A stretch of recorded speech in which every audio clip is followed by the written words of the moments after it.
There are figures in history whose influence is immense, yet their presence seems almost invisible. Their power is not declared on podiums, nor displayed on military parades, nor shown in the newspapers that shape the public imagination.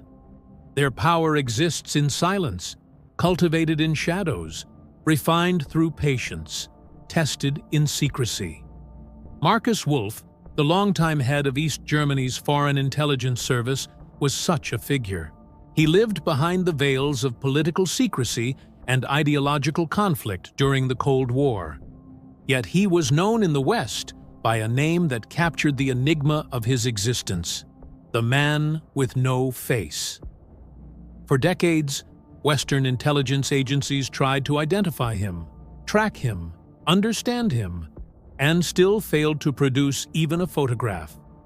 At a time when the world was split in two, when each side raced for influence, loyalties, and secrets, Markus Wolf shaped the balance of power not through violence or spectacle, but through information. He understood that the greatest weapon of the modern world was knowledge, and the ability to use it before others could. Before we go deeper, reflect on this. Do you think intelligence agencies protect people or control them? The story of Markus Wolf begins not in Berlin, not in the corridors of state power, but in exile. He was born in 1923 into a German Jewish family that opposed the rise of fascism. His father, Friedrich Wolf, was not only a doctor, but a writer, deeply embedded in anti-Nazi activism. When Adolf Hitler rose to power in 1933, their family had no choice but to flee.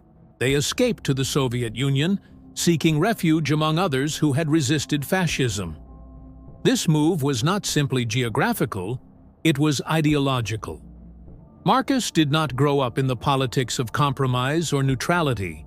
His worldview formed within a climate that defined the world in terms of oppression and resistance. In Moscow, Markus encountered a world where ideology was not abstract. It was discipline, structure, and national identity. While he was still young, he witnessed firsthand how states build narratives, how they mobilize people, how they surveil, and how they counter threats, real or perceived. The early Soviet security apparatus, which later evolved into some of the most complex intelligence institutions in modern history, shaped the atmosphere around him. He learned Russian fluently, absorbed the culture, and came to internalize the idea that states survive not only through armies or borders, but through the careful understanding of enemies, foreign and domestic. However, it is important to note that his relationship with the Soviet Union was not romantic or blind. He saw the contradictions of that society too. He saw the rigid bureaucracy, the dogmatism, the fear of deviation. But to Markus, one thing remained certain. Fascism had destroyed his homeland. The ideology of collective unity against oppression made sense to him. And it was this conviction that would eventually guide his work, not as a soldier on battlefields, but as a strategist of information. When the Second World War ended and Germany collapsed under its own aggression, the world map was reassembled. The territories of the defeated Reich were split, occupied, and administered by the victorious powers. The Soviet Union took control of the Eastern Zone, shaping it into a new state, the German Democratic Republic, GDR. It was here that Markus Wolf found the stage for his life's work.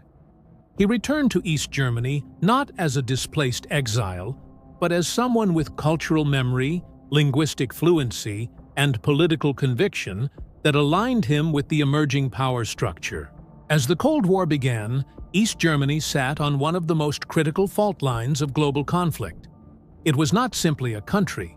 It was a front line, a surveillance corridor, a chessboard where intelligence mattered as much as military presence. Berlin was a divided city, physically, ideologically, and psychologically. One side watched the other. One side tried to infiltrate the other. Politicians, journalists, diplomats, military officials, every word spoken in Berlin had strategic weight. And it was in this environment that Markus Wolf rose to shape one of the most effective intelligence organizations of its era. When he became the head of the Hauptverwaltung Aufklärung, HVA, the foreign intelligence branch of East Germany's Ministry for State Security, he did not attempt to mimic the overt power tactics of other agencies.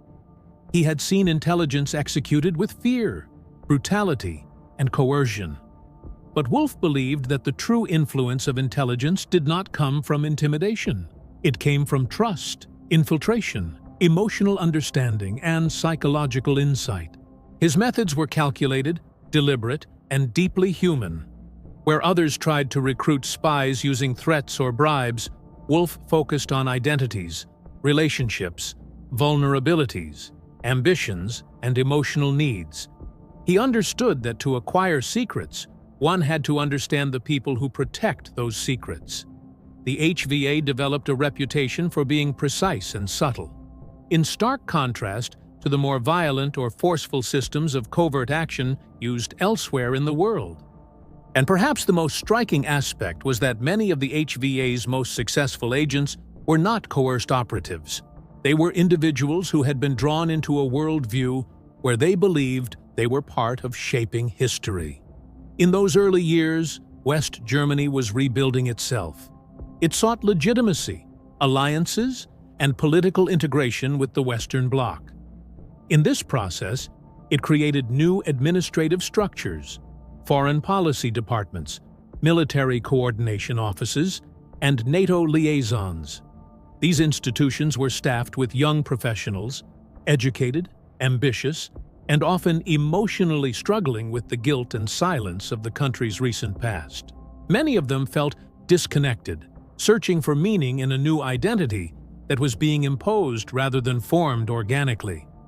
This emotional and social landscape was the perfect environment for Wolf's strategy.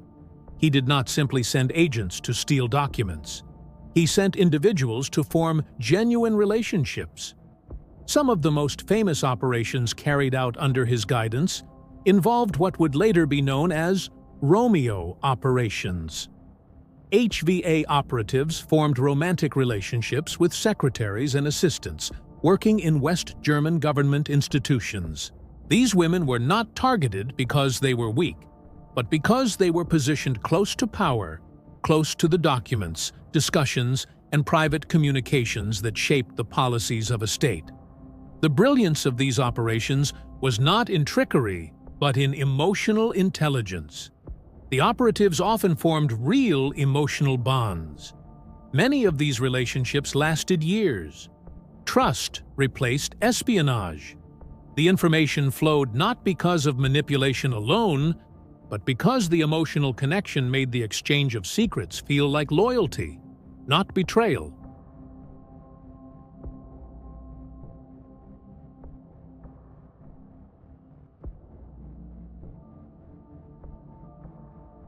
It is about understanding the human condition. Meanwhile, Western intelligence agencies tried to identify him. They knew that the HVA was effective. They knew that there were leaks, infiltration, and deep penetration into structures that should have been secure. But they could not find the man responsible. His name was spoken in intelligence briefings, security warnings, and policy discussions, yet his face was absent. He did not appear in public. He avoided media. He did not circulate in political or diplomatic events. Even his travel was carefully structured. The West had access to photographs of nearly every key intelligence official in the Eastern Bloc, except him. And that is how the legend grew. A spymaster without an image. This absence was not accidental. Wolf understood the symbolic power of invisibility. If intelligence agencies are designed to see others while remaining unseen, then the perfect embodiment of this principle was a leader who could not be visually identified. His anonymity became part of the operational doctrine. To influence the world, one must not be visible to it. But his invisibility was not just strategic. It was also personal. Markus Wolf was not a man who enjoyed theatrics. His work required silence, patience, and clarity. While intelligence chiefs in some nations became public personalities, using media to reinforce narratives of power or deterrence, Wolf believed that power loses its effectiveness the moment it seeks recognition. The more he remained unseen, the more effective his influence became. During these years, Wolf observed the shifting psychology of Europe. The scars of war had not faded. The ideological confrontation between capitalism and socialism was not merely geopolitical, it was emotional, cultural, and personal. People carried the trauma of upheaval, loss, and guilt. States were trying to shape new national identities. Alliances were forming under the weight of history. In this tense environment, information was not only power, it was identity. Wolf's approach to intelligence reflected this understanding. He did not view espionage as theft. To him, it was interpretation, understanding how states think, how societies function, and how political currents shift beneath the surface. Knowledge was not only something to be acquired, it was something to be read, analyzed, and used subtly. By the time Western intelligence realized the scale of his operations, Wolf had already shaped the political dynamics of West Germany's internal structures for decades. Important decisions, diplomatic negotiations, defense strategies, all were influenced, informed, or monitored through the networks he built. And yet, despite his impact, Markus Wolf never saw himself as a villain or a mastermind. In his own reflections, he described himself as someone who believed he was contributing to stability, to preventing conflict, to maintaining a balance that would keep Europe from descending into another war. He did not view his work as espionage in the sensational sense. He viewed it as the strategic management of tension. But the question remains, one that will continue to guide this narrative. Was he protecting his society or controlling it? And in asking this question, we are forced to examine not only his legacy, but the nature of intelligence itself. By the early 1950s, East Germany was not yet a stable state. It was a country in formation, divided by trauma, politics, geography, and the psychological consequences of defeat. The leadership in East Berlin understood that their survival depended not only on economic reconstruction or ideological loyalty, but on their ability to understand the intentions of the West. The New World Order was tense. Every speech, every treaty, every military maneuver carried meaning. For East Germany, surrounded by powerful adversaries and overshadowed by the political weight of the Soviet Union, intelligence was not merely a branch of government, it was a necessity of existence. This is the climate in which Markus Wolf was appointed to create and guide the Hauptverwaltung Aufklärung, HVA, the foreign intelligence arm of the Ministry for State Security. His responsibility was not simply to gather information, but to anticipate the moves of other states, interpret their intentions, and preempt their strategies. The HVA was not designed to dominate through fear or brute force. Its aim was to see what others could not. Wolf's early experiences in Moscow made him acutely aware that intelligence work required structural discipline. But he also believed that agencies fail when they focus solely on surveillance and bureaucracy. To be effective, an intelligence organization needed fluency in the human experience, identity, personal history, emotion, ambition, loneliness, ideology, and vulnerability. Secrets are not stored in vaults. They are stored in people. The HVA-ET's early development reflected this dual logic, a firm operational framework supported by psychological insight. Training at the HVA was not focused on weapons. It involved language acquisition, cultural immersion, patient observation, and interpersonal adaptation. Recruits learned how to blend into environments without drawing attention, how to listen more than speak, how to ask questions that seemed harmless yet revealed essential information. The goal was not to insert spies into sensitive locations immediately. The goal was to create people whose presence felt natural. Markus Wolf placed emphasis on long-term infiltration, often over periods of many years. To him, a successful intelligence operation was not one where an agent gathered a pile of documents and escaped dramatically. A successful operation was one where the agent became part of the system so deeply that the information flowed naturally, without suspicion, without interruption, without noise. This approach required patience, something that many intelligence agencies lacked. In the West, there was often pressure to produce results quickly. Political leadership demanded evidence, reports, and measurable successes. But Wolf understood that impatience destroys strategy. He allowed his operations the time they needed to mature.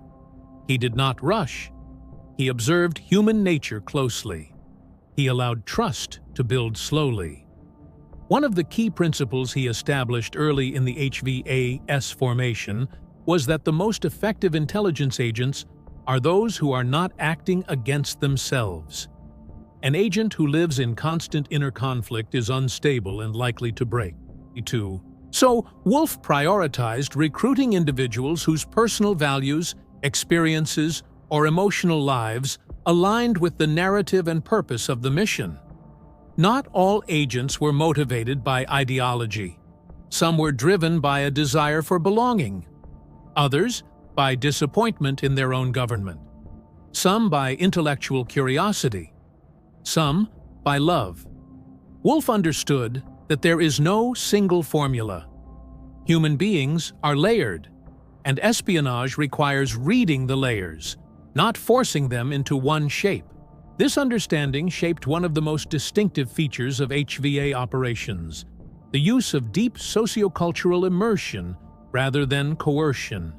HVA agents lived lives that were not fabricated as rigid personas. Their identities were carefully constructed to withstand scrutiny. Their backgrounds matched their covers. Their relationships were real. Their stories were consistent and believable. It was not about lying. It was about building a self that could move fluently between worlds. This method proved especially effective in West Germany, where the rebuilding of government institutions created a landscape of people seeking purpose within new administrative systems. Many staff members worked long hours in offices filled with documents that shaped foreign affairs, NATO coordination, defense planning, and intelligence sharing. They were close to power, but not part of it. Their work was essential, yet often unrecognized. This environment created emotional dissatisfaction, a feeling of being present but unseen. Wolf's operatives learned to connect with these individuals not by manipulation, but by understanding their emotional realities. Conversations began casually. Friendships formed organically. Trust was not rushed. Over months and years, bonds strengthened. And from these bonds, information emerged naturally. These patterns eventually developed into what Western intelligence communities later labeled Romeo operations, a term that trivialized the complexity of the strategy. The reality was far more nuanced. Wolf did not send operatives to seduce for the sake of seduction. He sent individuals who could understand what another person needed emotionally. The relationships that formed were often genuine, built on mutual respect and shared vulnerability. These operations required emotional intelligence, restraint, empathy, and patience. The success of these networks demonstrated something profound. Intelligence is not primarily about secrets. It is about understanding the human need for meaning, recognition, and connection. Secrets are simply the result of trust. Meanwhile, Wolf continued to maintain an unusual personal invisibility. In intelligence culture, leaders often attained notoriety, whether through interviews, political alignments, or public appearances. But Wolf deliberately avoided the spotlight. His image was rarely recorded.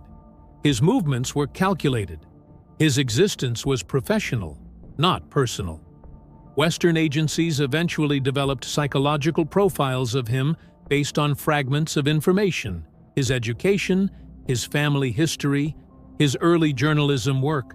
But what they lacked was the most basic identifier: his face. This absence became symbolic. In Western security discussions, he became the embodiment of the unseen strategist, someone whose presence was confirmed only through the effects of his actions. He became a memory without a body, a signature without a photograph. The nickname, "the man with no face," was not just about anonymity. It reflected the unsettling reality that the West was being influenced by a man it could not recognize. Internally, however, Wolf was not a myth. Within East Germany, he worked meticulously, reviewing intelligence reports, assessing human patterns, refining agent placements, and anticipating geopolitical shifts. He was calm, analytical, and measured. His colleagues described him as thoughtful, reserved, and precise. Not charismatic in the traditional sense, but steady in presence. He neither raised his voice nor demanded loyalty. He cultivated it through consistency. His leadership style reflected a key principle of intelligence work: predictability is dangerous. Adaptation is survival. Wolf never operated on fixed patterns.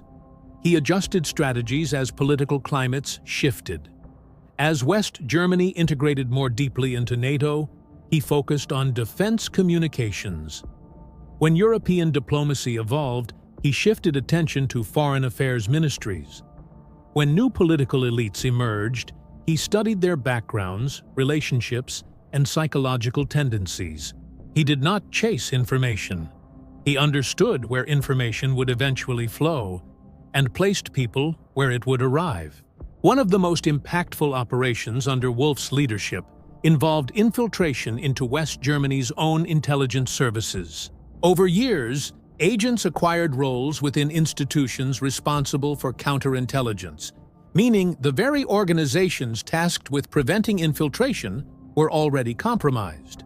This was not merely a tactical success, it was psychological. It demonstrated that information dominance is not about secrecy, it is about position. If one stands at the source of information, no lock or cipher can prevent access.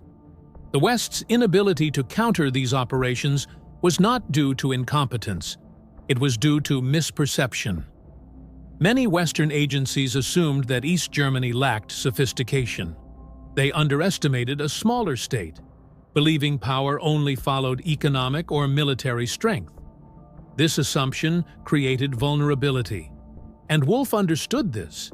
He built the HVA on a foundation of quiet precision rather than spectacle.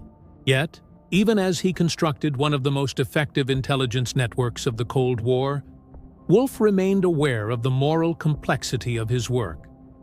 Espionage is not clean. It operates in the gray. It demands detachment. It involves decisions where outcomes often remain unseen. Wolf later reflected that he did not believe intelligence work was inherently noble or immoral. He believed it was necessary. The question of morality, however, would follow him, especially later, when the world he helped build began to dissolve. For now, what matters is this: Markus Wolf created an intelligence system that did not rely on intimidation or violence, but on understanding. He built a machine powered not by force, but by human relationships. And through it, he influenced global politics in ways that few individuals ever have. By the late 1960s, Markus Wolf's intelligence network had matured into one of the most deeply rooted covert systems in post-war Europe. What began as careful psychological placement and long-term relationship building had now evolved into strategic presence within the institutions that shaped Western policy. West Germany, the frontline state of NATO's European defense posture, had become the central arena in which Wolf operated, not through sabotage or force, but through proximity to influence. The HVA was no longer gathering information from the sidelines. It stood quietly inside the rooms where decisions were made. The structure of West German political power during this era was complex and layered. Ministries, parliamentary committees, military coordination centers, NATO communication desks, and diplomatic liaison offices functioned in overlapping spheres. Many individuals working within these institutions did not hold high-ranking titles. They were advisors, typists, policy aides, administrative secretaries, legislative staffers, the individuals who prepared reports, typed confidential letters, organized meeting minutes, and maintained communication channels. It was within these layers, the connective tissue of government, that Wolf's operatives settled. They were not intruders. They fit their environments. They lived ordinary lives, attended gatherings, paid rent, took vacations, and moved through society with no trace of unnatural behavior. Their presence did not raise suspicion because it did not create noise. Information flowed through them in fragments, drafted bills, meeting calendars, internal memos, conversational remarks, rumors shared casually over coffee. None of these fragments alone were decisive, but when assembled, analyzed, and compared over time, they formed a pattern. And in intelligence work, patterns are power. One of the most significant features of HVA's success in West Germany was its ability to understand political psychology, the motivations of leaders, the ideological tensions between policy factions, and the emotional undercurrents that guided alliances. The leadership of West Germany was not politically uniform. The country carried the weight of its recent past. Former officials of the wartime state, new democratic reformers, technocratic bureaucrats, and American-aligned military planners coexisted uneasily within the same governmental system. This environment created vulnerability. Different factions debated the nation's identity, direction, and loyalty. Some sought deeper integration with NATO and the United States. Others pushed for détente and reconciliation with the East.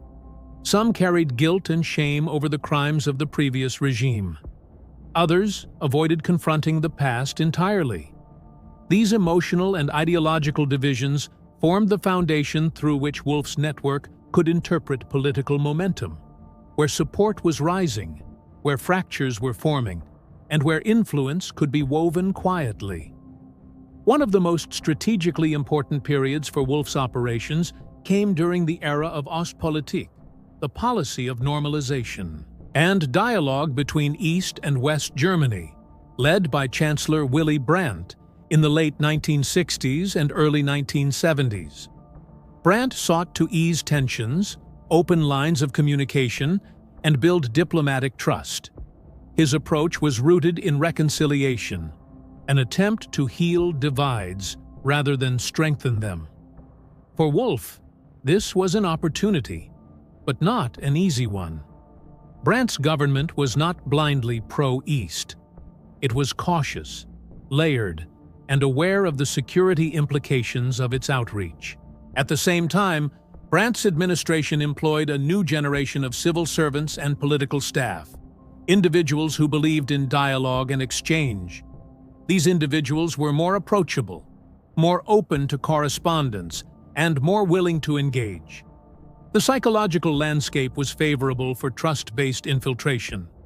The most significant case of infiltration during this era was not the product of manipulation, nor was it the result of ideological conversion through coercion. It emerged from a complex human relationship.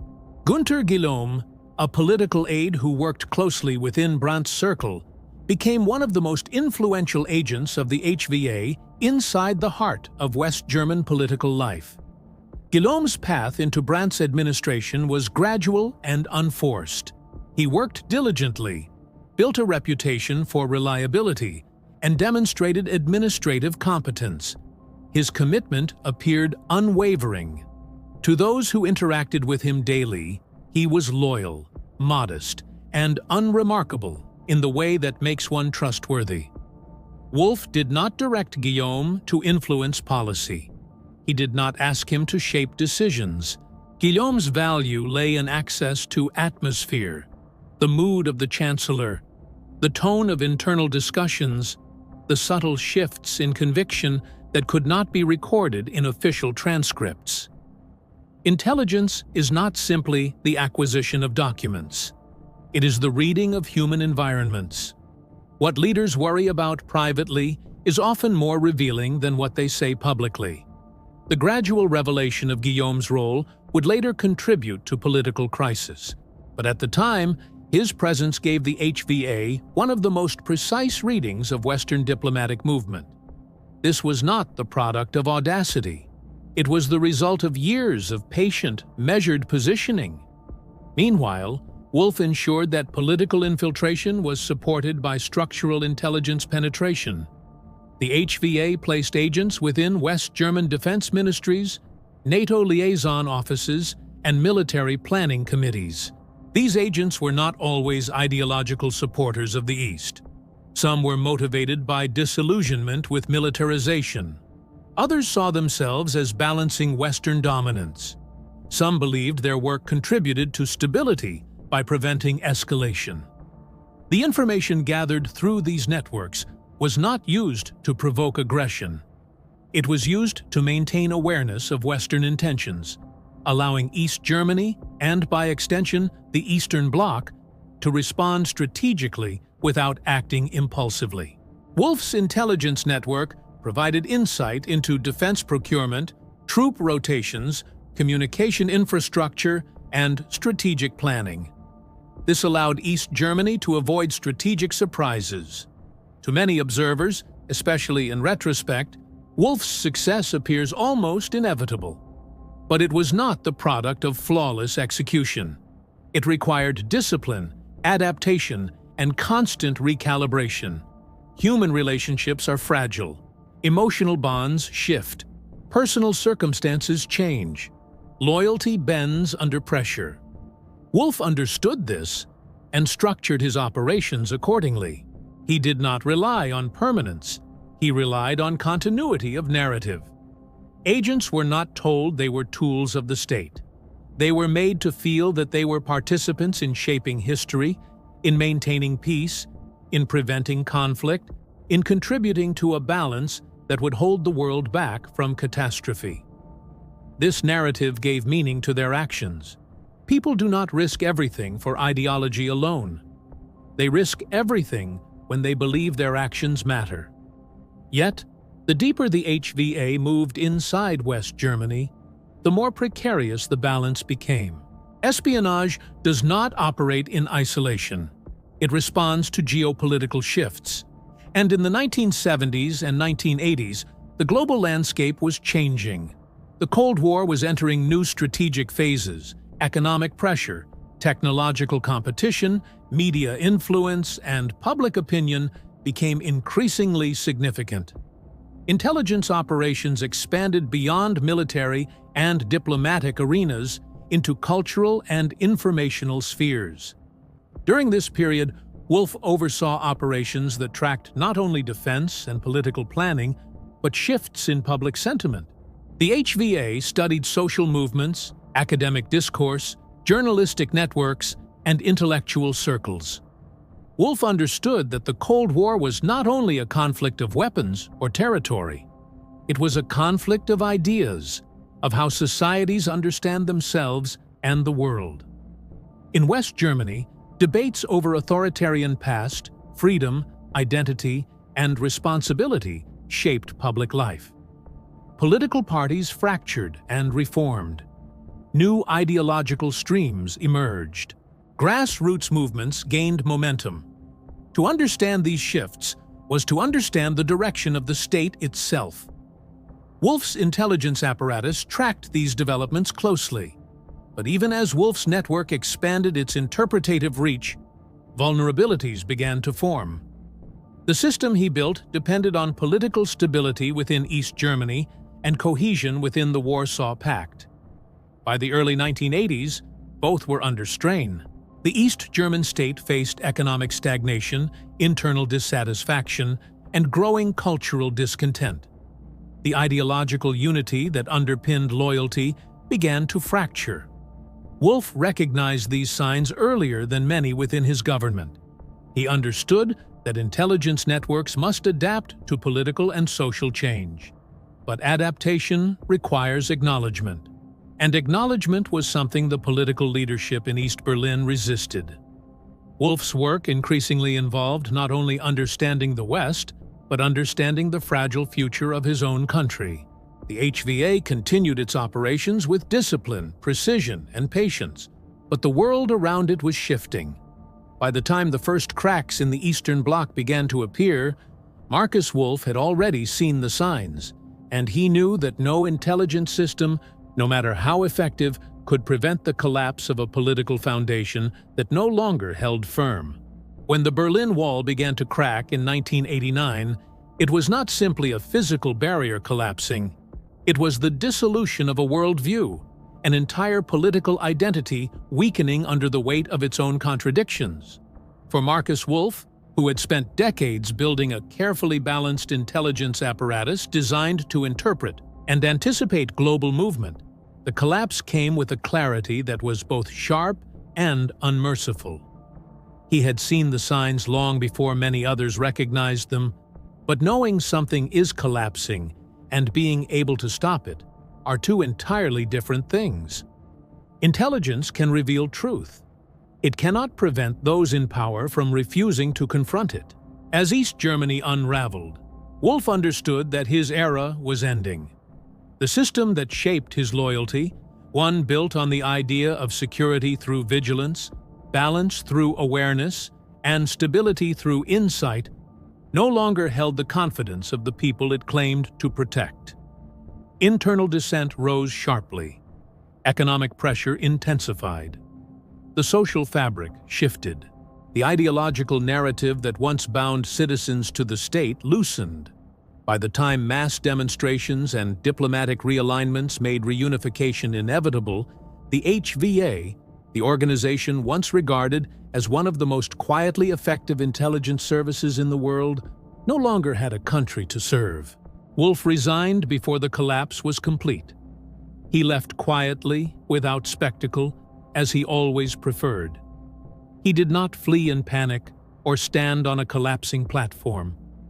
He watched the system he had devoted his life to dissolve, piece by piece, as history moved past the structures built in his image.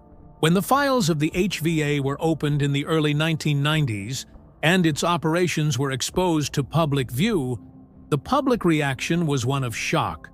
Not because the East had attempted to spy on the West, for that was expected, but because of how deeply the HVA had penetrated, how precise its positioning had been, and how quietly it operated without drawing attention or attempting dramatic manipulation.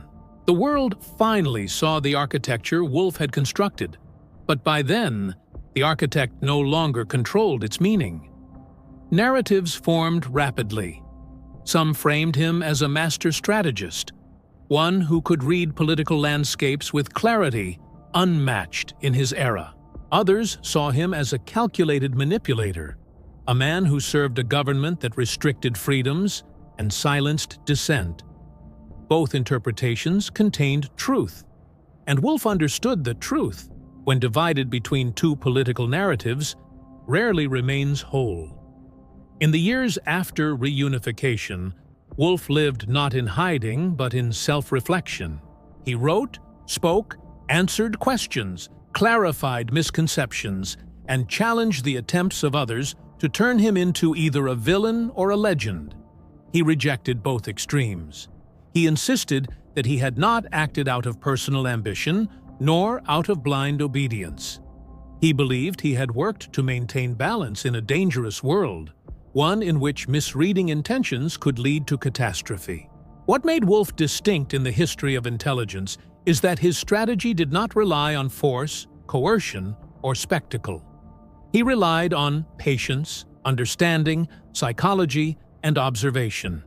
He believed that information is most powerful when it is quiet. He believed that the most effective operatives are those who feel ordinary, whose lives appear unremarkable, whose presence goes unnoticed. In an era where intelligence work is often portrayed through drama, action, and confrontation, Wolf built an empire on silence. But even the most skilled intelligence strategist cannot escape the force of history. The Cold War ended. The political architecture of Europe shifted. The states that once defined identity and loyalty no longer existed in the same form. Markus Wolf, who had once been known as the man with no face, became visible. Photographs were taken. Interviews were recorded. The anonymity that had been his greatest protective shield dissolved with the world that had required it. His legacy remains contested. For some, he stands as one of the most disciplined and efficient spymasters of the 20th century, one who understood that intelligence is not the art of attack, but the art of knowing. For others, he remains tied to a state whose political system restricted freedoms and monitored its citizens. Reality lies somewhere between these simplified narratives. Intelligence history is rarely clean. It is shaped by the systems it serves. But one fact is undeniable. Markus Wolf reshaped the meaning of espionage. He demonstrated that influence does not require violence, that power can move without visibility, that the most decisive actions are often the ones no one sees. And now, after understanding his story, a question remains for us all. Should intelligence agencies exist to protect society or to control it? Your answer reveals not just how you view the past, but how you see the world today. If you found this story valuable and thought-provoking, support this project. Share the video. Comment your perspective. Let the discussion expand beyond this moment. Because every intelligence history is really a story about us, about how we understand power, trust, and the unseen forces shaping our world.